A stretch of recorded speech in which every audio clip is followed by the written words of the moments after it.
नमस्कार। Talk for change series के इस एपिसोड में हम लोग चर्चा कर रहे हैं लुसेंट के ऑब्जेक्टिव प्रश्न पर। और ये चर्चा आज का जो टॉपिक है वो है बायोलॉजी का प्लांट मॉर्फोलॉजी, यानी कि प्लांट किंगडम वाला जो पार्ट है उस पर चर्चा कर रहे हैं।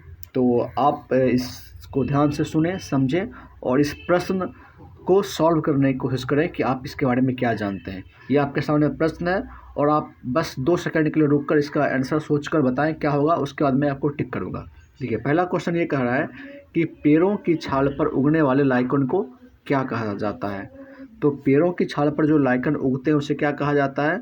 4 ऑप्शन आपके पास दिया हुआ है। पहला ऑप्शन को आप ध्यान से देखें, सुने और समझें कि आखिर कहना क्या चाह रहा है। पेड़ों की छाल पर उगने वाले लाइकन को कहा जाता है कार्टिकोल्स। ठीक है। नेक्स्ट क्वेश्चन है, चट्टानी स्तरों पर लाइकेन विकास को क्या कहा जाता है। चट्टानी स्तरों पर लाइकेन विकास को क्या कहा जाता है, बताइए। नेक्स्ट क्वेश्चन में इसको कहा जाता है सेक्सिकोल्स। ठीक है, चट्टानी स्तरों पर लाइकेन विकास सेक्सिकोल्स। ठीक है। नेक्स्ट क्वेश्चन है, जापान में लोग किस लाइकन को सब्जी के रूप में खाते हैं। जापान के लोग किस लाइकन को सब्जी के रूप में खाते हैं, बताइए क्या होगा। इसका आंसर क्या होगा इंडोकार्पन। नेक्स्ट क्वेश्चन है, इपिलेप्सी यानी जिसको मृगी बोलते हैं की औषधि किस लाइकन से प्राप्त होती है। इपिलेप्सी की औषधि किस लाइकन से प्राप्त होती है। आंसर है क्या होगा, इसका आंसर होगा 11 का परमेलिया। ठीक है, डी। बृहस्पति जगत और निम्नलिखित में से किसको जल स्थलचर कहते हैं। किसको यानी कि जल स्थलचर कहते हैं, उभयचर कहते हैं, बताइए क्या होगा। ए बी सी डी कौन सा आंसर होगा। तो इसका आंसर होगा ब्रायोफाइटा, सी। नेक्स्ट क्वेश्चन है, जड़ के स्थान पर मूलाभास पाया जाता है, क्या होगा। A B C or D कौन सा होगा इसमें। जड़ के स्थान पर मूलाभास पाया जाता है, ये किसका इसमें होता है, किसमें होता है, ब्रायोफाइट्स में, सी होगा। नेक्स्ट क्वेश्चन है, ब्रायोफाइट्स में सम्मिलित हैं, क्या सम्मिलित है बताइए। ब्रायोफाइट्स में क्या सम्मिलित हैं, लीवर, वर्ट एवं मॉस। ठीक है।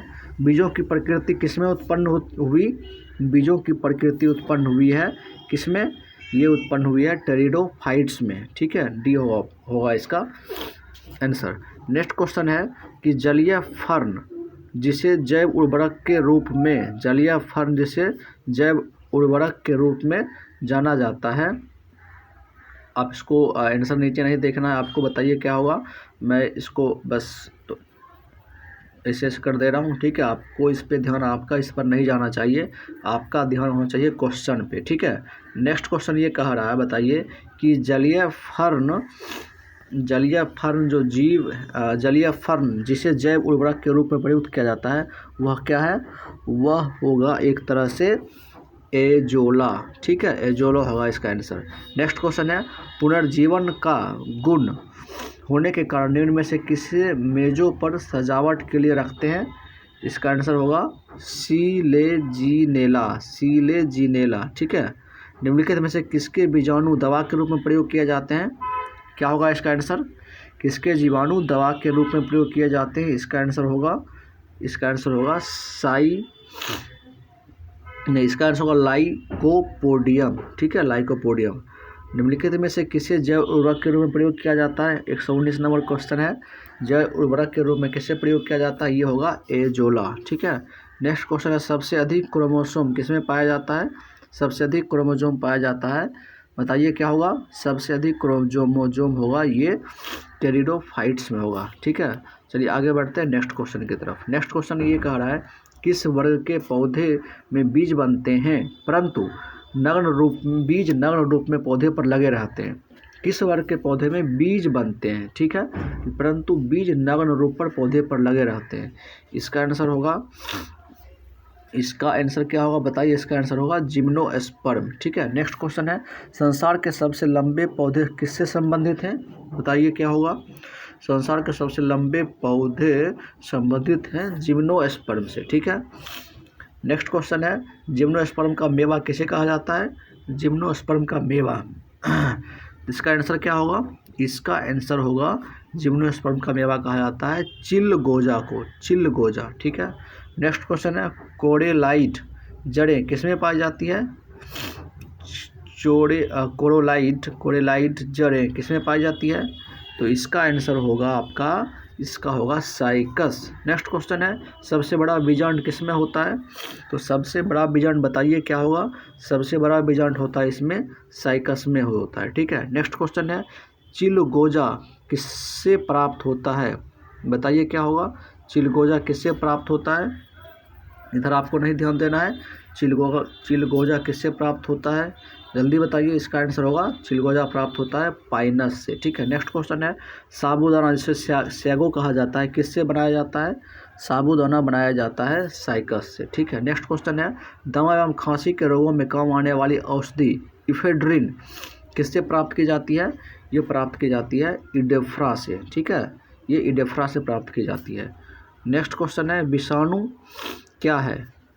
विषाणु क्या है बताइए? विषाणु एक अकोषीय है। ठीक है, विषाणु यानी वायरस अकोषीय है। नेक्स्ट क्वेश्चन है, तेल प्रदूषण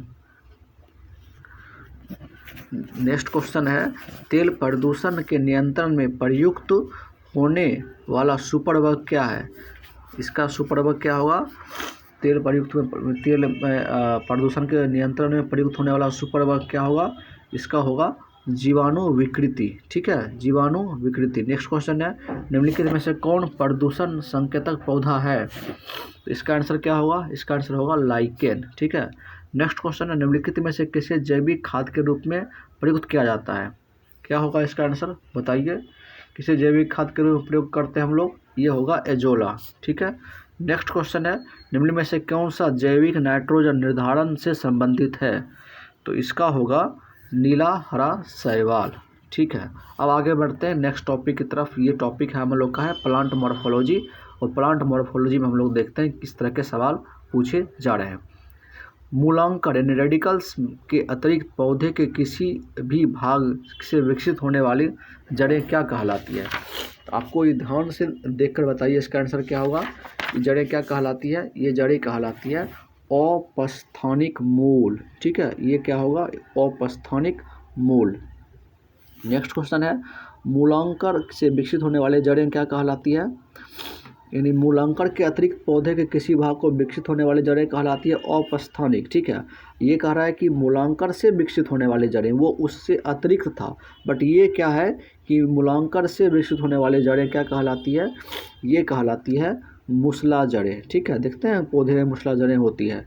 श्वसन मूल मिलती है, क्या होगा? श्वसन मूल मिलती है जूसिया में। ठीक है, नेक्स्ट क्वेश्चन कह रहा है कि डहेलिया की जड़ें होती है। डहेलिया की जड़ें क्या होती है? डहेलिया की जड़ें होती है कंदील तथा पुलकित। ठीक है, नेक्स्ट क्वेश्चन है, ऊपरी रोही मूल मिलती है। ये तो बायोलॉजिकल टर्म है, इंग्लिश में ज़्यादा बेटर होता है, बट हिंदी में इसको ध्यान से आपको सुनना समझना पड़ेगा तभी याद रहेगा। ऊपरी रोही मूल मिलती है, ये कहाँ मिलती है? ये मिलती है ऑर्किड्स में। यह न्यूमेटाफोर्स यानी श्वसन मूल प्रायः मिलते हैं, यह मिलते हैं मैंग्रोव पादपों में। ठीक है, नेक्स्ट क्वेश्चन है, ऑर्किड्स में बिलामेन जड़ें होती है। ये कहाँ होती है? ऑर्किड्स में बिलामेन जड़ें होती है, ये होती है नमी अवशोषित करने के लिए। ठीक है, नेक्स्ट क्वेश्चन, निम्नलिखित में से कौन सा एक जड़ नहीं है? बताइए कौन सा जड़ नहीं है? इसमें आलू एक जड़ नहीं है, ध्यान रखना है। नेक्स्ट क्वेश्चन है, स्टिल रूट पाई जाती है किसमें? अवस्तंभ मूल जिसको बोलते हैं हिंदी में, स्टिल रूट पाई जाती है, क्या होगा आंसर? ये होता है गन्ने में, यानी कि प्रॉप रूट। नेक्स्ट क्वेश्चन है, प्रॉप रूट होती है यानी कि स्तंभ मूल, वो अवस्तंभ था, ये स्तंभ मूल यानी कि प्रॉप रूट पाई जाती है यानी होती है किसमें होती है? इसका आंसर क्या होगा? इसका आंसर होगा औपस्थानिक जड़ें में। जड़ें विकसित होती है कहाँ होती है? ये होती है मूलांकर में। नेक्स्ट क्वेश्चन है, गाजर क्या है? गाजर एक तरह से क्या है? गाजर एक तरह से है एक जड़ है। निम्नलिखित में से कौन से पादपों के मुख्य अवशोषक अंग हैं? क्या होगा अवशोषक अंग? इसके अवशोषक अंग केवल जड़ है। ठीक है, नेक्स्ट क्वेश्चन है, बरगद के पेड़ के तने से लटकने वाली मोटी जड़ें क्या कहलाती है? बरगद के पेड़ से लटकने वाली मोटी जड़ें कहलाती है स्तंभ मूल। ठीक है, निम्नलिखित में से नेक्स्ट क्वेश्चन, निम्नलिखित जोड़ों में से कौन सा गलत है? इसमें आपको गलत को चुनना है। गलत कौन है? गलत इसमें ए होगा, स्वांकंकड़ जड़ गलत है, प्याज नहीं होगा, ये गलत है। ये फिर है नीमेटोफोरस जिसको श्वसन मूल बोलते हैं हिंदी में, पाई जाती है, किसमें पाई जाती है बताइए? 16 का होगा राइजोफोरा। 17 नंबर क्वेश्चन क्या कर रहा है? पान की लता में बनने वाली जड़ कौन सी होती है? पान की लता में बनने वाली जड़ होती है आरोही जड़ होती है, ठीक है। नेक्स्ट क्वेश्चन, आलू का खाने योग्य भाग क्या होता है? आलू का खाने योग्य भाग होता है इसका तना होता है, ध्यान देना, जड़ नहीं होता है। पर्णकाय स्तंभ यानी कि फाइलोक्लेड एक रूपांतरण है, किसका है? ये एक रूपांतरण है तना का, ठीक है। नेक्स्ट क्वेश्चन है, नागफनी में प्रकाश संश्लेषी कार्य होता है, नागफनी में प्रकाश संश्लेषी कार्य होता है पर्णकाय स्तंभ द्वारा। नेक्स्ट क्वेश्चन, निम्नलिखित में से पर्णकाय स्तंभ द्वारा निम्नलिखित में से नेक्स्ट क्वेश्चन कह रहा है, कहाँ पे हम लोग थे? ठीक है, यहाँ पर थे। हाँ, निम्नलिखित में से पर्णकाय स्तंभ द्वारा, ये क्वेश्चन कहाँ गया? हाँ, ये यहाँ पे था। हाँ, निम्नलिखित से कौन सा एक संश्लेषी कार्य, प्रकाश संश्लेषी कार्य है? ये 20 नंबर क्वेश्चन था, 20 का होगा पर्णकाय स्तंभ द्वारा। 21 नंबर क्वेश्चन है, निम्नलिखित में से कौन सा एक तना है बताइए? 21 नंबर क्वेश्चन में कौन तना है? एक आलू एक तना है, ठीक है। पत्ता गोभी खाद्य पदार्थ का संग्रह कहाँ करता है? तो पत्ता गोभी खाद्य पदार्थ का संग्रह पत्तियों में करता है, ठीक है। आलू भूमिगत रूपांतरित तना होता है, जिसे कहा जाता है, क्या कहा जाता है? जिसे कहा जाता है कंद कहा जाता है। निम्नलिखित में से क्या तने का रूपांतरण नहीं है बताइए? क्या होगा? तने का रूपांतरण, इसमें शकरकंद का कंद, ये तने का रूपांतरण नहीं है, ध्यान रखना है। प्याज है, अरबी है, आलू है, ये सब है, बट शकरकंद का जो रूपांतरण है वो तना नहीं है। निम्नलिखित में से कौन सा तना है बताइए? निम्नलिखित में से कौन सा तना होगा इसमें से? ये अदरक एक तना है। नेक्स्ट क्वेश्चन है, इनमें से कौन प्रकंद का उदाहरण है, यानी कि राइजोम का उदाहरण है? ये होगा इसका सी नंबर होगा इसका आंसर, एक ये अदरक होगा। नेक्स्ट क्वेश्चन है, निम्नलिखित में से कौन सा रूपांतरित तना है? रूपांतरित तना इसमें से क्या होगा? ये आलू है, ठीक है। रूपांतरित तना इसमें से आलू है। अब नेक्स्ट क्वेश्चन हम लोग देखेंगे, देखते हैं नेक्स्ट क्वेश्चन की तरफ आगे बढ़ते हैं। निम्नलिखित पत्ती में से पर्णदल प्रायः न्यूनीकृत होता है, निम्नलिखित में से किसकी पत्ती में पर्णदल प्रायः न्यूनीकृत होता है? तो इसका आंसर क्या होगा? इसका आंसर होगा डी होगा, शुष्कोद्भिद। हिंदी में दिक्कत हो गई आपको थोड़ा, बायोलॉजी में। कैक्टस में शूल किसका रूपांतरण है?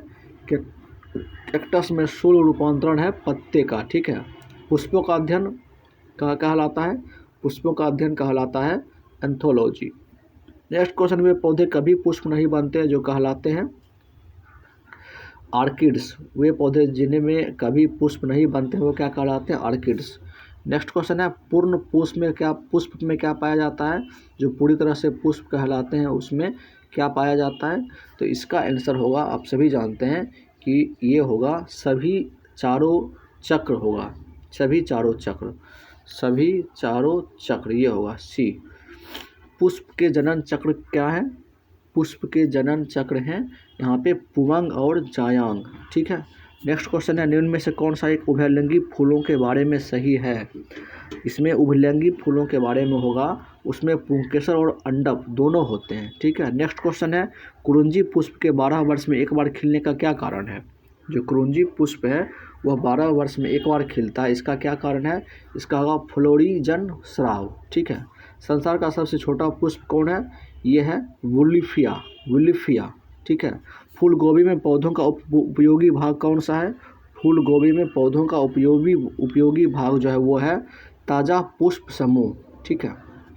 नेक्स्ट क्वेश्चन है 38 नंबर, निम्नलिखित में से कौन सा विश्व का सबसे बड़ा पुष्प है? ये होगा आपका आंसर रेफलेसिया। नेक्स्ट क्वेश्चन है, जीवन चक्र की दृष्टि से पौधे का सबसे महत्वपूर्ण अंग है? जीवन चक्र की दृष्टि से सबसे महत्वपूर्ण अंग होगा पुष्प। परागकोश से वर्तिकाग्र एक तक पराग का स्थानांतरण कहलाता है, तो इसका होगा आंसर होगा परागन होगा, हाँ ठीक है। एनीमोफिली परागकण है, इसका होगा आंसर आपका वायु परागकण है वायु द्वारा। चमगादड़ों द्वारा परागण कहलाता है, परागण कहलाता है, चमगादड़ों द्वारा परागण कहलाता है ये चिरेप्टोफिली। जूफिली, नेक्स्ट क्वेश्चन, जूफिली परागण होता है, जूफिली परागण होता है, ये होता है जंतुओं द्वारा। ठीक है, नेक्स्ट क्वेश्चन है, पक्षियों द्वारा परागण की प्रक्रिया को क्या कहा जाता है? पक्षियों द्वारा परागण की प्रक्रिया बताइए क्या होगा? इसका आंसर होगा आपका ऑर्निथोफिली। जल द्वारा परागण कहलाता है, जल द्वारा परागण होगा हाइड्रोफिली। ठीक है, जो परागण बंद पुष्पों में होता है क्या कहलाता है?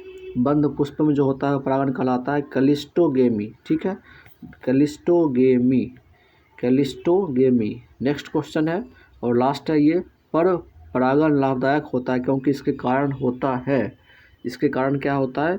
इसके कारण अच्छी संतान होता है। ये क्वेश्चन आज का था और नेक्स्ट क्वेश्चन हम लोग देखेंगे अगले एपिसोड में। तब तक के लिए नमस्कार। आज के इस एपिसोड में इतना ही। अगर आपको ये टेस्ट अच्छा लगा तो आप अपनी राय दें, कमेंट करें, चैनल को सब्सक्राइब करें और दोस्तों के साथ शेयर भी करें। मिलते हैं नेक्स्ट एपिसोड में, तब तक के लिए नमस्कार।